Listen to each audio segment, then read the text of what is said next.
Bonjour, marhaba, and hello from Colorado in the United States. My name is Denise, and today I will be talking to you about something that we all use every day, and something with tremendous power: language.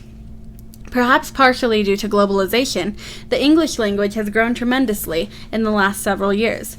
While some linguistic scholars debate whether English or Chinese will be the next global language, with the huge jump between native and total speakers of English worldwide, it's clear that English is already the global language. While many people see benefits to having a global language, some people see some downsides to it. Suzanne Telhouk is a Lebanese scholar who sees her language, Arabic, as disappearing from everyday usage and begs her fellow Arabic speakers, don't kill your language. The sad truth is that while English is growing at rates like never before, smaller languages all around the world are dying at rates like never before. Linguists predict that in the next 85 years, the world will lose 50 to 90% of its languages. Arabic is not considered to be one of these endangered languages. However, because of some concern expressed by the media, I became curious. So I started researching. I analyzed a total of 65 media sources that expressed concern for the Arabic language. I wanted to know how the struggle between the Arabic and English languages was being presented in the media. Was Arabic really dying, and was English killing it? I wanted to know what was going on. The short version of what I found is that, according to the media, there is real concern for the future and vitality of the Arabic language. Some people are beginning to think that English or French is more important for their futures, and Arabic is too old or irrelevant. Also, the relatively new language of Arabese or Franco is seen as threatening to the Arabic language in the media. Some argue that it's harmful to the identity and culture that comes with the Arabic language. That's not all, though.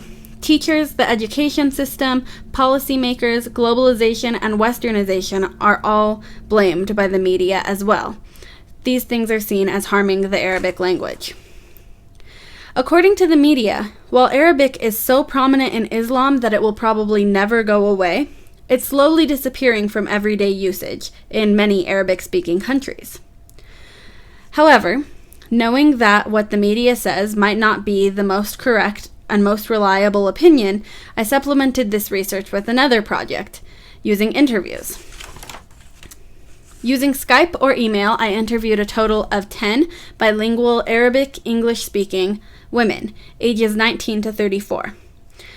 The women I interviewed were from all over the Middle East and North Africa. In total, I had 1 from Morocco, 3 from Tunisia, 2 from Egypt, 1 from Jordan, 1 from Kuwait, and 2 from Saudi Arabia. What I found is that most of these women felt that knowing English gave them more and better opportunities, either in their education, in their careers, or both. English was really opening doors for them. Still, there is a tight link between identity, culture, and language that could not be ignored. Many of the women I interviewed felt that their cultures were being changed by the presence of English, and every single one of the women I interviewed felt that their own identities were being changed by knowing English. However, while the English language may be changing cultures in many countries, it seems that the Arabic language will always be the true language of Islam. Which raises the question, can Arabic ever really die? Better yet, what does it mean for a language to be dying? According to a UN report, a language is dying when parents are no longer teaching it to their children, or when it is not being used in everyday life. I traveled to Mexico to teach a summer camp in a small village where Mayan, the native language, was no longer being taught to the children. Parents saw English as far more important, and they asked us to teach their children English vocabulary. Sadly, Mayan was dying out with the grandparents. My team and I did as the parents asked and taught the children English words. However, we also taught them Mayan vocabulary.